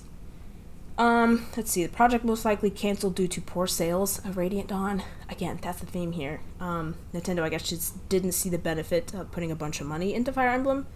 at the time on home consoles because they didn't need it to be system sellers. It was more for handheld stuff. So, that's where we are with that one. Unfortunately, that sounds so cool. Never to be seen or heard from again. The elusive Wii game. The elusive Wii game. Finally, we have Crashmo World. Wii U. He's back again. It would have been a sequel to Pushmo World on the Wii U. It's a small team was developing game began developing the game in 2015. But then the game was probably canceled due to Nintendo shifting focus to the Switch, so Intelligent Systems' focus also shifted to Paper Mario Color Splash. So Crashmo World, we'll never see it. Intelligent Systems was pretty active in the Wii U 3DS era. Yeah, they were. I mean, they're freaking active for the last 40 years, but yes. They're pushing things out like crazy. Yeah. That's pretty much it. We bring you to 2026 now, where, thank you for talking about those canceled games, where we are now at Fire Emblem Fortune's Weave, which will be releasing in 2026. It was announced in September at the Nintendo Direct. I totally forgot about it. That's all we're going to say because I've never played Fire Emblem. I don't know any of the lore that happens, but there's a 2.5-minute trailer if you are interested in this video game. I totally forgot it was announced. Yeah, we were it. making the outline for this, and you were like, what are you talking about? There's no Fire Emblem coming out. That's crazy. They literally pop one out like every 2 years. Like, we just had one, and then we just had a warrior-style one. They're everywhere. Yeah, my understanding was that the series was not at the best possible place when I don't know, like 2013, and then Fire Emblem Awakening comes out, I believe it is, and it was so good. Ever since then, they've been popping them out. I loved Awakening. Super good. I didn't even think you were a Fire Emblem girl. I'm not, because I hate the gameplay and it's like super repetitive and I suck at it. But I love the story. Oh, gosh, it's like, you know me. Yeah, Awakening was fantastic. Like, so many turns, twists and turns, and like death, and like so many things. Plot twists galore. It was fantastic. That's awesome. I can't even imagine you playing a 3DS game. I feel like you just... Well, here's another thing. I brought it to school. Like, I brought my DS to high school. Yeah. And I would play it. Like a loser. I also brought my PSP. What? Did you remember Street Pass? No, see, I never did that. Ever. Oh, okay. Well, you were probably not the only weirdo. You would have discovered other weirdos if you had turned on Street Pass. Yeah. That was I brought it to college. School. I brought it to college way after the 3DS was dead, right? You know, they were barely making 3DS games. I brought it to college, and I got so many Street Passes. I never took it out of my backpack, but I got in the car on the way home. No. Yeah. That's funny. Well, see, I think as an adult, it's like cooler because you're like, you don't care what other people think. But as a high school student, what the hell is wrong with me? I wish I had the confidence to not care what other people think, Hannah. There was no way I was taking my 3DS out of my backpack. Dang. I would. I don't care. I don't care now. We have now some write-ins here. We asked, what is your favorite video game developed by Intelligent Systems? We got a few write-ins here. I want to remind you that we do post this on Discord, and you posted it on your story at Game Girl Advance SP on Instagram. So this morning. those are two places where you can, in the future, write in. It is a Google form now, but what is your favorite game developed by Intelligent Systems? We got Mora Bros. Shout out to Mora Bros. Heck yeah. He said WarioWare. He said the WarioWare series, specifically smooth moves for the Wii. Never played that one. And in the comments or feedback section, he said, so many games that people attribute to Nintendo were developed by Intelligent Systems. Metroid, Fire Emblem, Paper Mario, Pushmo. He mentioned Pushmo. And he even mentioned black box NES games like Tennis and Wild Gunman. God, this man knows his stuff. Heck yeah. Have you played WarioWare at all? Yeah, I played it. I played the GameCube one at your house, and then I played both Switch ones. I think there's 3 on Switch, no? Or 3? just 2? I Oh, don't know. dang. I've played... I know me and my roommate played the first one, and I played the second one at a friend's house. But yeah, I've played them. They're very fun. 2 sounds right. I think there's only 2. I think there's 2. Don't ask me what their names are, because I don't remember. But I know I played them. Daily Beating writes in, I'll give you 3, 1 from each big series since I am a weak fool and I love their games. On the Fire Emblem side, my favorite game literally ever of all time, he says, is 3 Houses. Yeah, that's a great one, I've heard. On the WarioWare side, well, it's not my favorite WarioWare, I'll always have a soft spot for Get It Together. That's what it's called. That is on the Switch. Yes. That's what it's called. Nice. Yes. And then for Paper Mario, honestly, I really like Origami King. The battle system was tiresome, but I thought it was super unique, and everything outside of the combat was some of the best in the series, in my opinion. I agree. The combat sucked. I hated it. Whatever. But, like, the world itself and being able to, like, fold and make paper stuff, I thought was so cool. But I wouldn't necessarily... I mean, I guess it's origami, so it makes sense to be Paper Mario, and that was, like, a cool thing, but, like, it's just such a departure from the traditional combat of Paper Mario. I don't know. I'm conflicted. I really did enjoy it. I liked Color Splash, too. I didn't have a problem with that. The paint was cool. Yeah. Yeah, I liked Color Splash. Well, thank you for writing in, Daily Beating. Those are all excellent answers, and I don't think I've played Get It Together. I played WarioWare Get It Together. This guy, he has a YouTube channel. Daily Beating, would go on... Get It Together had weekly challenges. Very cool idea. But they did a weekly challenge every week for over a year. He did every single week for 52 weeks straight and got the gold cup or whatever, and he would post a video about it every single week. Dang, I didn't know that was a thing. And I had the game. I played that game a little bit and I fell off very quickly, but that was a fun game for sure. Super fun. Very fun with friends. Craigley writes in, Craig's Game Room here, Fire Emblem Path of Radiance, of course, best Fire Emblem and best GameCube game. Has an incredible diverse cast of interesting characters and a very deep and very well written story. It's hard, but not unfairly hard, and had a lot of cool secrets leading to lots of replayability. I think I talked about this a while ago, but I bought specifically a Wii to mod it specifically to play that game specifically, and I picked it up for like 30 minutes, and I was like, it's not for me. Had you played others before that? Nope. Okay. I was like, this game looks awesome, and then I tried it out, and I was like, this game is not for me. Heck yeah, I know Craig's a big fan of that game, obviously.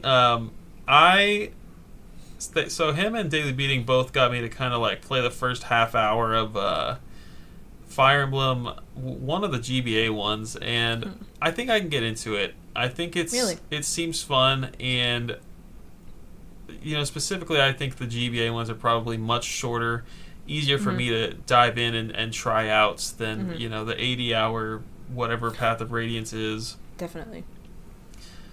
Seems cool though, and obviously GBA sprite work is always very pretty. So I'll probably have to play through that eventually.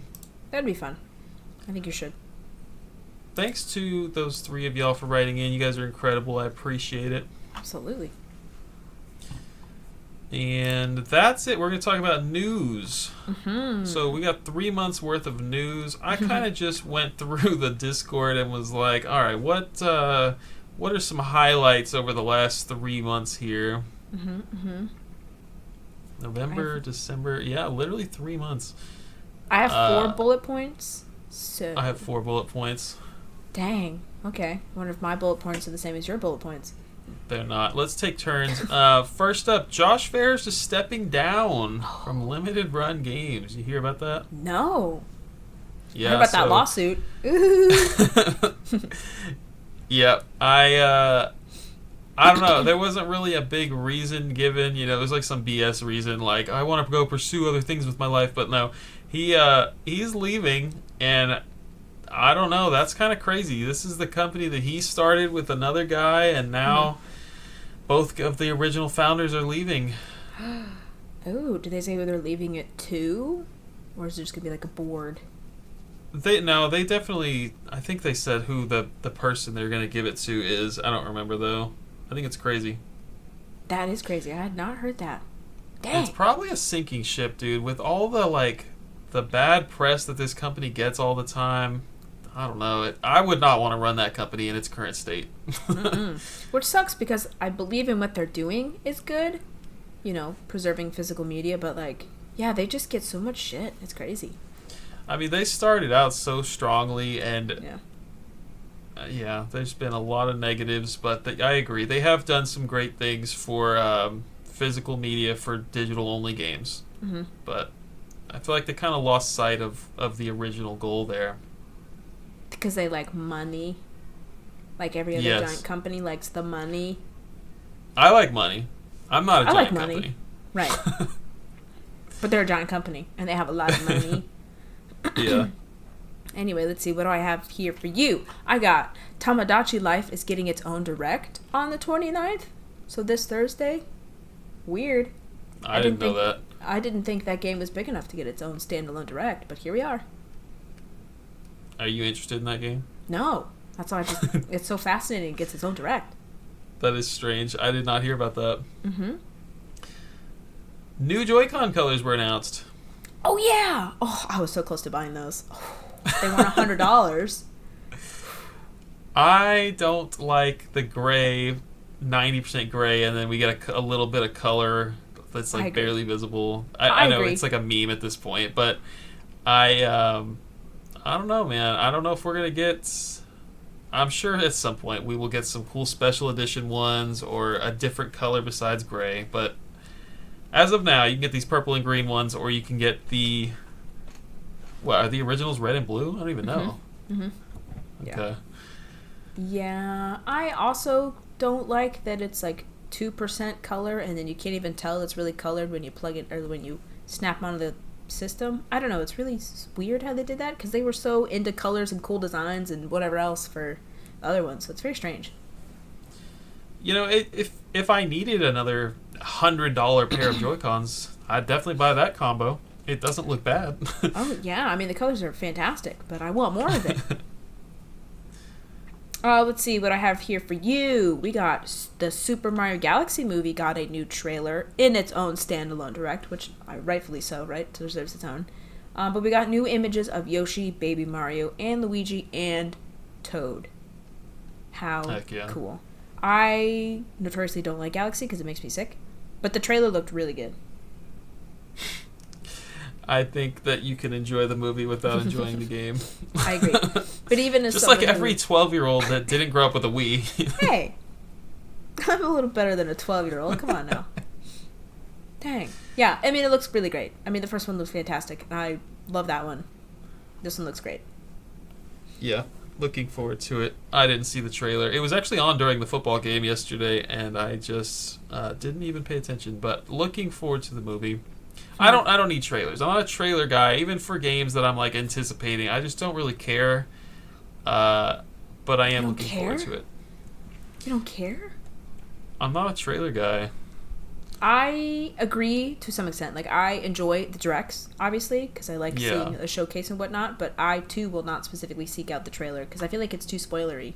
Like, I want to know that it's announced and then it's coming, but I'm not necessarily looking forward to seeing more details about it. Like, I don't watch the Nintendo Treehouses whenever they do those, because I don't want to know. I want to experience it myself. Trailers, like, they're made to sell you on a game, right? And sold. As sad as it is, like, I'm just kind of sold ahead of time. Like, Metroid Prime 4 came out, I was like, yeah, I mean, I'm buying that. I don't need to see trailers for that game. Sold. Agreed. But, yeah. Doug Bowser has officially retired from Nintendo. Mm-hmm. And he has joined the board of directors at Hasbro. So, similar to, like, Reggie.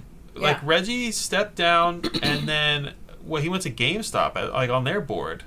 And then now Doug Bowser, he's retiring from Nintendo, and he's going to go join a board of directors. I don't know. I guess it's, I don't know what boards of directors do, aside from make big decisions, but I'm sure there's money involved. Oh, for sure he got a big payout, which is so weird. He was not here for very long. I feel like I don't know what that's about. became the president. Anyway, whatever. Doug Bowser's gonna Doug Bowser. His last name is Bowser. We should have known.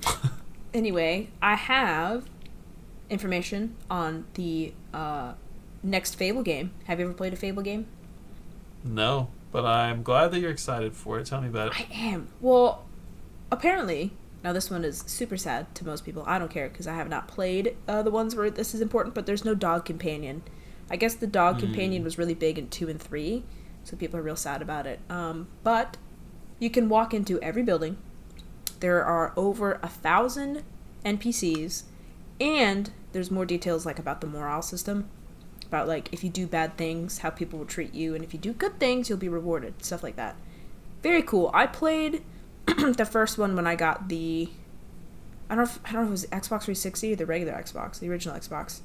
I played it for a good like 5 hours, and I think I was just confused because I got it like, I don't know. When I first started collecting games, I just think I wasn't into that genre at the time, but I feel like if I played it now, and seeing like trailers and like screenshots of it, it looks really good. So I think I would appreciate it more now if I played it versus back then. You played 5 or 6 hours? That's a lot. Mm-hmm. Yeah, I think that... Did that game get a release date? I don't know. I don't think so.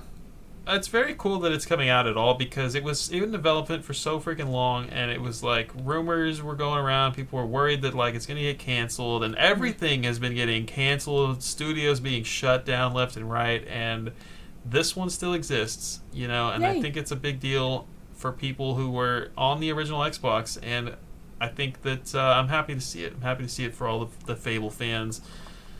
Me too. I don't I'm think excited. I'm going to play it, but I'm happy it's coming out. And it'll be on PlayStation, I'm sure. Yes. That's awesome. Got Last anything thing I else? wrote down is that there's some Rayman action going on in the world. Wow. Speaking of studios being shut down, like Ubisoft just canceled Prince of Persia remake, and people were really looking forward to that. There's a lot of shutting down happening at Ubisoft, and Rayman appears to still be in the works. Whatever they're planning, it seems to be some sort of remake. There's rumors. So Rayman Legends is like the most recent Rayman video game, and that was like a decade ago, maybe more. And that one is apparently maybe getting a 3D remake. That is a rumor. That is a very strange thing to do. That game sold gangbusters, and I guess it would make sense to... It's you can play it on your Switch too. You can play it on your PS5, your Xbox. You don't need to remake this video game. It's so accessible. I don't know. But I'll take anything at this point, you know? I hope that we get some sort of remaster or remake of the old games. I would prefer that, even as someone who doesn't like remasters and remakes, I'd prefer that over a remake of Rayman Legends myself. Dang, you guys are desperate out there, huh? Grasping at anything. Let's see. Last thing I have for you is Hyrule Age of Imprisonment has sold over 1 million copies. Woo! Heck yeah. How exciting. I was one of those 1 million. I was me. That's all I got. How exciting. Oh, I mean, that's awesome. I've hear every single time I hear about that game, it's good news. It's a lot of fun, apparently. I love it. Absolutely love it. You haven't finished it yet? I have. That's what I was going to say. I've been playing. Spoiler alert. Let's talk about what I've been buying real quick. 3 months worth. We had Christmas gifts. I did not write everything down. Actually, I didn't write anything down. I got some incredible Christmas gifts. Hannah, you got me a beautiful Metroid Prime retrospective hardcover book that is so cool, and I told myself I'm going to read through it. Actually, we mentioned I don't know his name. I'm not going to scroll up in my notes. The guy who produced Kensuke Tanabe, he's got a foreword in there, and there's a bunch of stuff written in this hardcover book by the people who actually worked on the game at Retro Studios. It's a very cool book. Thank you. I'm looking forward to reading it, but I'm also very much looking forward to playing Okami Den, which you also got for me, and I'm so excited to play that game. Heck yeah. Can you tell me how it is? I shall. Other than that, I've been finishing the GameCube sets. I've made a lot of progress since we last podcasted, and I have 2 games left for the set now. Dang, are they like the mumbo jumbo, like $1,000 games? That's what everyone asks. They are like the cheapest games on the console. Wow. I don't know how it happened. I think that it's FIFA and like some BMX game. You probably have them on your shelf. I think what happened was these are like garbage trash games that are like so cheap, and I never wanted to like spend $5 plus like the shipping. I was like, I can just find these at a convention and not have to pay the shipping. And I guess I never found them at a convention, so dang. I'm gonna bite the bullet here. I don't know why I haven't bought them yet. I need to just finish the set. Just do it. Just spend the $5 on shipping. Yeah. You got it. I've been buying a lot of stuff. We had Black Friday as well, so there was... I mean, I'm always buying video games, especially when I'm employed, and so there's a huge list I could mention, but I'll leave it at those. What have you been picking up lately? The only thing that I have gotten is Donkey Kong Bonanza by yours truly. I was gifted that, and that is literally the only thing. That's the only thing that I've got. 3 months? 3 months. I forgot I got you that. It's been so long. Mm-hmm. Oh, and of course, an adorable Okami pen, which I'm looking at right now. Oh, and then of course, my Mega Man freaking Legacy Collection.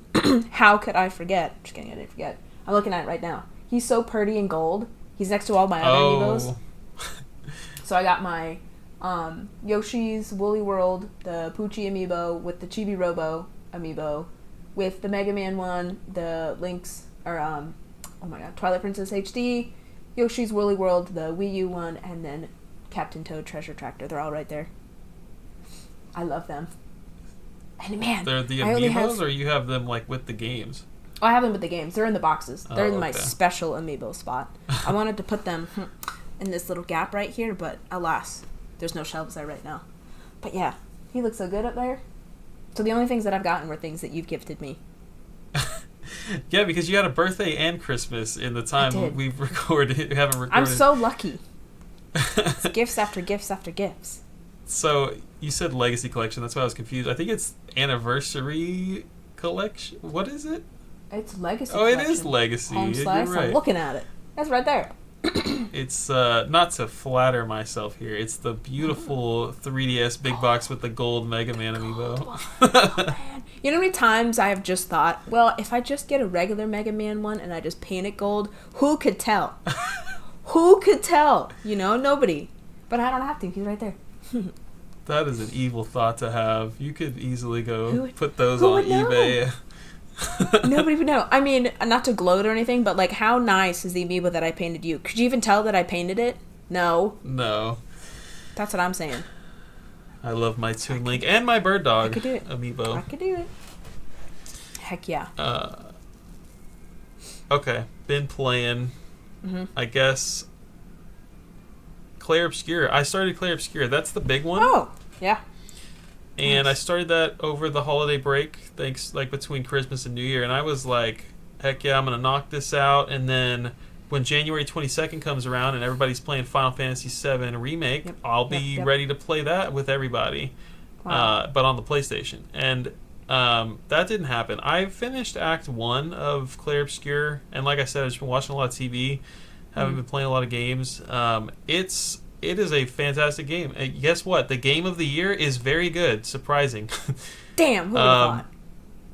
It's very... The story, Hannah. I am super into the story of this video game. You hate the story. Dang. That makes me want to play it, because if you like the story, then I'm darn going to like the story.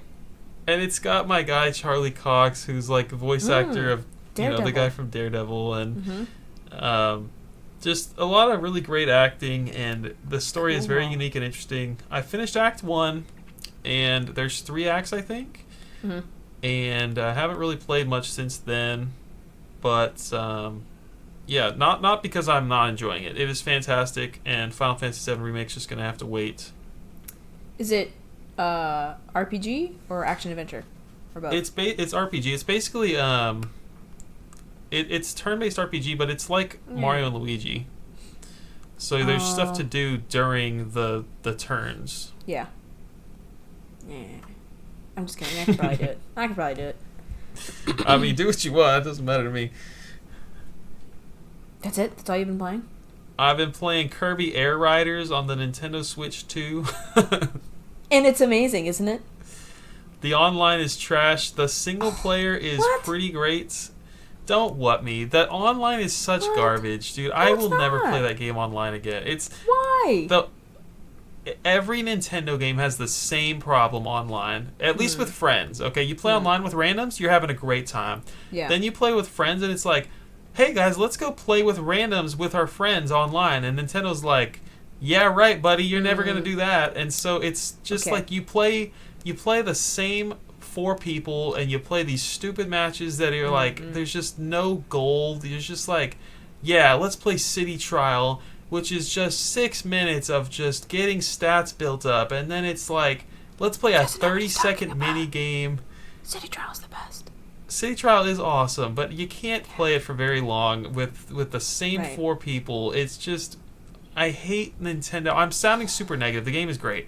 I hate that Nintendo fails to just make us happy in the easiest of ways. It doesn't make sense. Splatoon pisses me off. Mario Kart World pisses me off. It's just such an easy thing to fix that everyone else on the planet has solved. That all being said, I really like Kirby Air Riders. It's a fun game. Thank you. God, Mr. Negativity over here. I love it. City Trial rocks.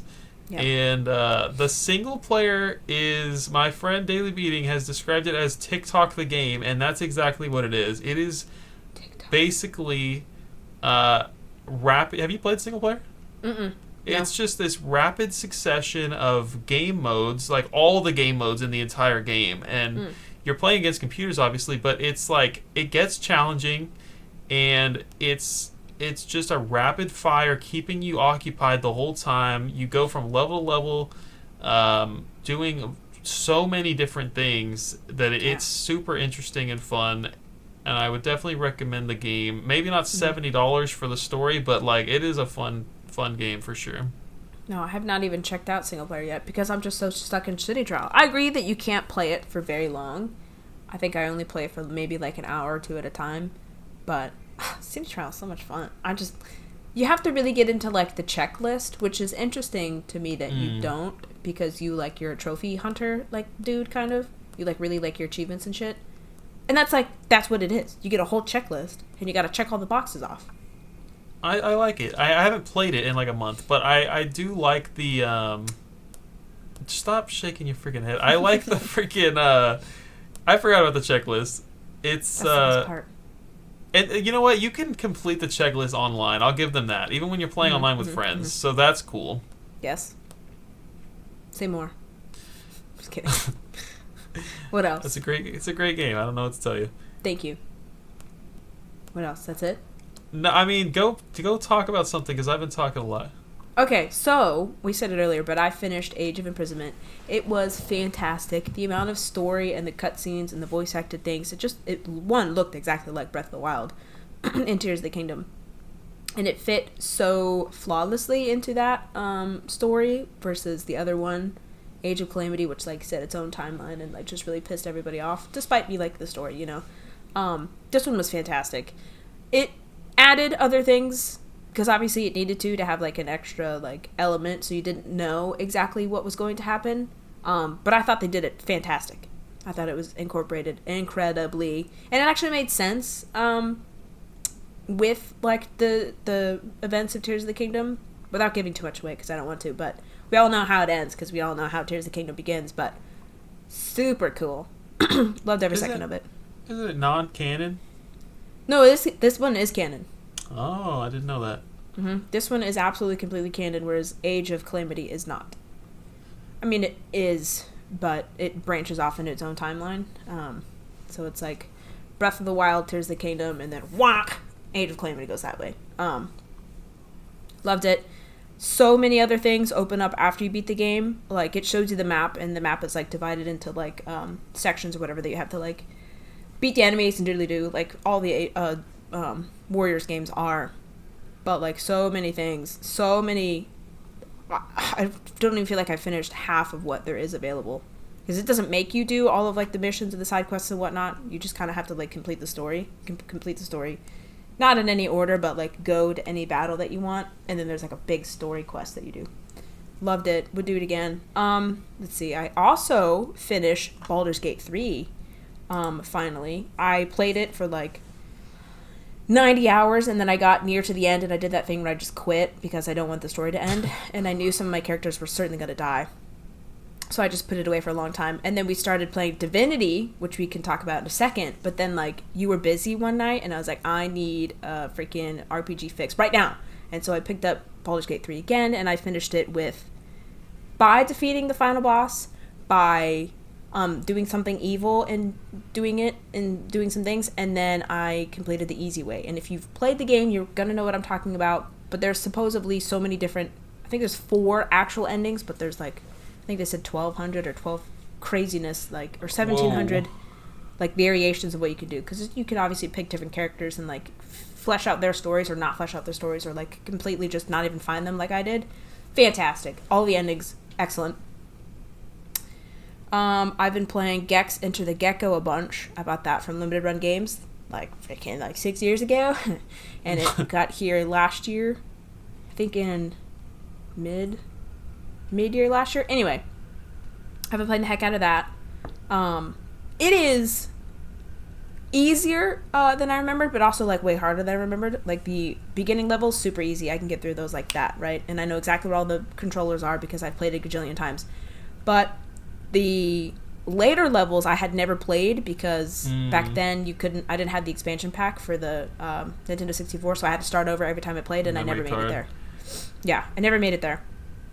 So those like really like, I am impatient when I play platforming games, and I know that, but I almost like got a game over, which is very difficult to get in this game because I just kept doing the same thing over and over and over again.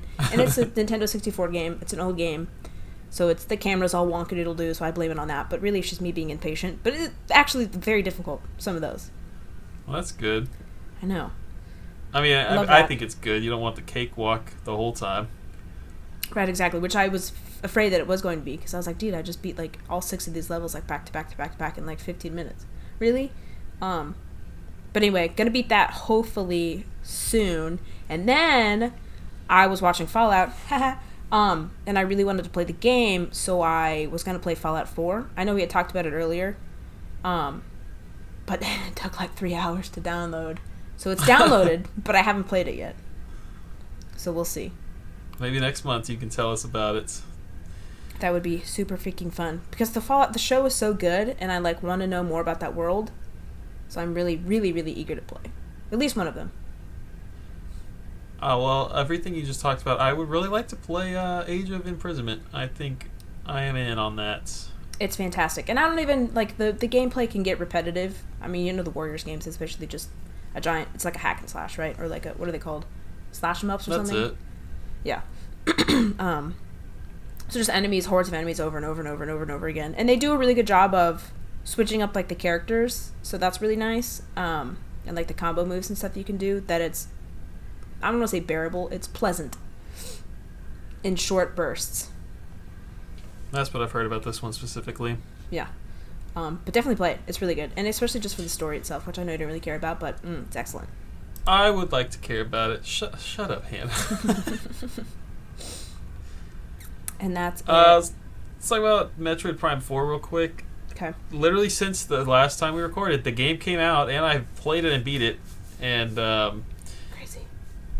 I don't think I've talked about this on anything, because I don't really talk about playing games on my YouTube, but basically this game, to sum it up pretty quickly here, is like a really good first-person shooter. It's just not a great open-world Metroid video game. Like Metroid Prime, you think of any Metroid, anything with Metroid in the title, it's exploration and like getting lost and backtracking. Literally Metroidvania in a nutshell is everything I just described, and this game doesn't have it. Like, straight up, it's super linear. It tells you exactly where to go, and that doesn't mesh well for like a Metroid Prime game. And yeah, there's like, it's been months now, and people have seen like developer interviews have come out or whatever, and like the game got rebooted so many times or whatever, and things changed so many times that they finally were just like, it's been like almost a decade, we just got to get this game out. And